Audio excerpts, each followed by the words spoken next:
प्यारे साथियों, YouTube के मेरे प्रिय दर्शकों, आप सभी का दिल से स्वागत है। अगर आपको रहस्यमयी, डरावनी और रोमांच से भरी कहानियां पसंद है, तो आप बिल्कुल सही जगह पर आए हैं। आज की कहानी आपको अंधेरे के उस पहलू से मिलवाएगी जिसे जानकर आपकी रातों की नींद उड़ सकती है। तो तैयार हो जाए एक और खौफनाक सफर के लिए।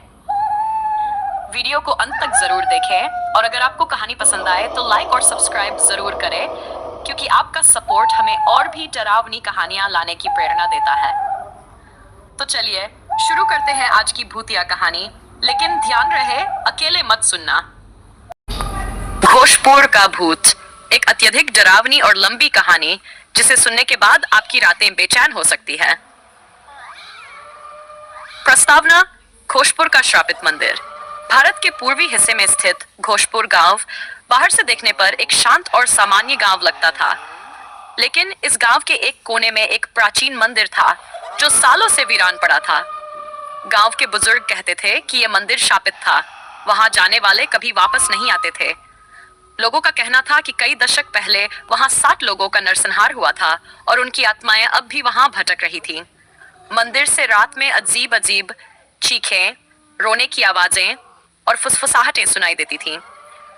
कोई भी इंसान वहां रात के समय जाने की हिम्मत नहीं करता था, लेकिन एक दिन मोहन, जो गांव का सबसे जिज्ञासु युवक था, इस रहस्य को जानने के लिए मंदिर की ओर बढ़ा और फिर जो हुआ वह इतना भयानक था कि गांव के लोग इसे कभी नहीं भूल पाए।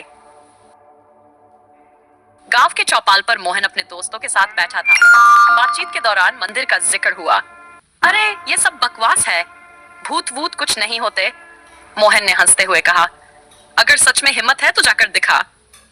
एक दोस्त ने उसे चुनौती दी। मोहन को यह चुनौती स्वीकार थी।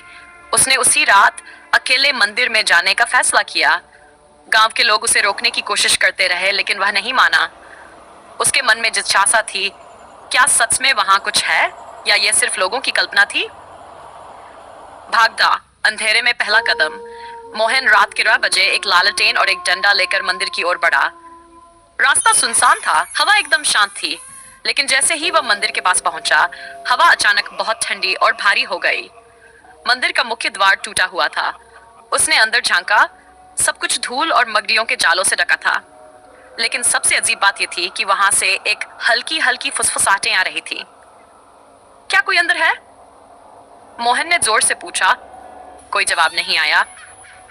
लेकिन तभी अचानक मंदिर के दरवाजे की कोर से अपने आप हिलने लगी। मंदिर के अंदर का रहस्य। मोहन हिम्मत करके अंदर चला गया। मंदिर के भीतर हवा और भी ठंडी हो गई थी।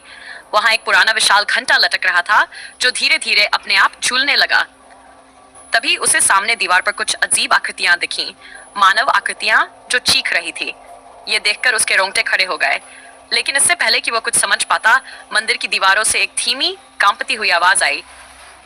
तू वापस नहीं जा पाएगा। यह आवाज इतनी ठंडी थी कि मोहन के पैरों तले जमीन खिसक गई।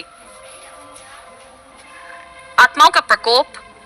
मोहन तेजी से मुड़ा और मंदिर से बाहर भागने की कोशिश करने लगा, लेकिन तभी मंदिर का दरवाजा अपने आप बंद हो गया। अब वह फंस चुका था। तभी अचानक उसे अपने चारों ओर कई सफेद परछाइयां दिखने लगीं। ये परछाइयां हवा में झूल रही थीं, लेकिन उनकी आंखें पूरी तरह से काली थीं। फिर उनमें से एक परछाई आगे आई। यह एक औरत की आत्मा थी। उसका चेहरा जला हुआ था, आंखों से खून बह रहा था और उसके लंबे बाल जमीन तक लटक रहे थे। उसने धीरे धीरे कहा, हम सब यहाँ फंसे हुए हैं और अब तू भी। बचने की आखिरी कोशिश। मोहन को एहसास हुआ कि उसे जल्दी कुछ करना होगा, वरना वह भी मंदिर की कैद में हमेशा के लिए फंस जाएगा। उसे याद आया कि उसके दादा कहा करते थे, अगर किसी जगह आत्माएं हो तो वहां एक शांति मंत्र होता है जिससे उन्हें मुक्त किया जा सकता है। उसने कांपते हाथों से अपनी जेब से एक माला निकाली और जोर से नमः शिवाय मंत्र का जाप करने लगा। जैसे ही उसने मंत्र पढ़ा, मंदिर की दीवारें कांपने लगीं। आत्माएं तेज चीखने लगीं, जैसे किसी ने उन्हें जला दिया हो। सबसे डरावनी बात यह थी कि भूतनी, जो पहले हवा में तैर रही थी, अब जमीन पर गिरकर तड़पने लगी। मोहन ने मंत्र का जाप तेज कर दिया। अचानक एक तेज सफेद रोशनी चारों ओर फैल गई और सारी आत्माएं धुएं बदलकर मंदिर से बाहर निकलने लगीं। जब आत्माएं मुक्त हो गई, मंदिर अचानक खुद ब खुद गिरने लगा। मोहन तेजी से बाहर भागा और कुछ ही सेकंड में मंदिर पूरी तरह खंडहर में बदल गया। गांव के लोग वहां पहुंचे और जब उन्होंने देखा कि मंदिर सचमुच नष्ट हो चुका था, तो वे आश्चर्य में पड़ गए। एक बुजुर्ग आदमी ने कहा, तूने वह कर दिखाया जो कोई नहीं कर पाया।